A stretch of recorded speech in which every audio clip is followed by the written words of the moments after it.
Hello, you've reached episode 5 of our podcast series entitled 66 Books, where we will be giving a brief overview of all 66 books of the Bible. And you've reached the book of Deuteronomy, the book of the obedience to God.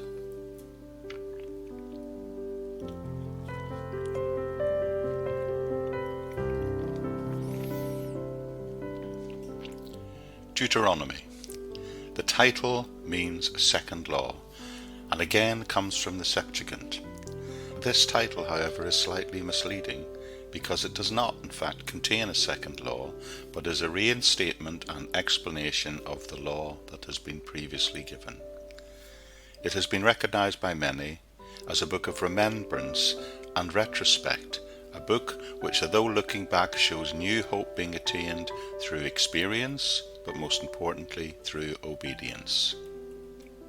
When thinking about the author of this book, the book itself indicates that Moses wrote it. That statement is in fact made in Deuteronomy 31, verse 9. There are also various first-hand references to Moses' experience throughout the text. Other books of the Old Testament also attribute the book to Moses, and even Jesus himself indicated that Moses was the author. Church and Jewish tradition confirm this fact also. The events of Deuteronomy take place on the plain of Moab, due east of Jericho across the river Jordan. That fact is attested for both in the opening verse of the book and again in chapter 29, verse 1. And it covers a period of only about 1 month. Moses' role had been so significant that for many of the people, Moses and the covenant may have seemed inseparable. It was written at the end of the 40-year period in the wilderness, that is about 1407 BC, and the book therefore was written to the second generation. You see, a new generation had grown up, and Moses therefore needed to repeat and explain the law for the people of this new generation before they entered the land of Canaan. After receiving the law at Mount Sinai, Israel had spent 40 years in the wilderness region between Sinai and Canaan. This instruction was given during the last 2 weeks of Moses' life, while Israel is camped on the plain of Moab, making preparations to enter in and conquer Canaan. The book of Deuteronomy is, however, much more than a repetition of the law. It is an exposition of it. It relates the commandments of the law, but with a renewed, and perhaps some might say even a different emphasis. The law recorded in Exodus, Leviticus, and Numbers gave clear legal requirements. Deuteronomy adds that Israel's nation must have more than just legal correctness about it. It must also be relational. The covenant, the promise, is the basis of Deuteronomy, but the relationship between God and his people within that covenant should now be seen to be one of love. The sovereign love of God towards his people should produce a response of obedience and love towards him in return.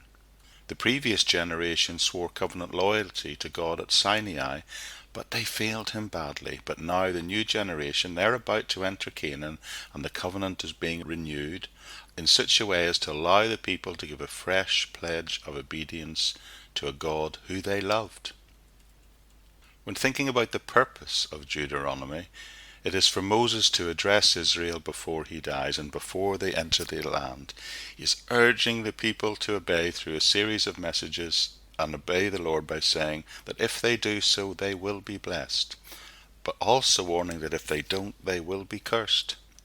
And he also, of course, needs to communicate the important transitional details with the position of Joshua before he dies. Joshua is seen in the final chapters of the book to be appointed as Moses' successor, both in a public ceremony, but also privately in the tent of meeting in the end of Deuteronomy 31. You see, the succession of human leadership of the people was portrayed as neither a power struggle nor a democratic process. It was seen as a matter of a new divine appointment. Then secondly, instructions are given regarding the position of the text of the law's general instructions. In Exodus and Leviticus, God speaks to Moses. In Deuteronomy, Moses speaks to the people. In Genesis, a sovereign Lord God elects. In Exodus, a powerful God redeemed. In Leviticus, a holy God sanctified. In Numbers, a faithful God disciplined. And here in Deuteronomy, a gracious God instructs. So in final summary of the whole book, we can quite simply say Moses wrote Deuteronomy to remind Israel of what God had done and said, and encourages them to continue to obey God.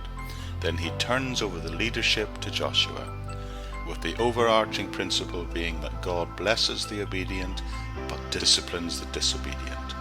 Obedience is therefore always seen as a condition for the blessing of God.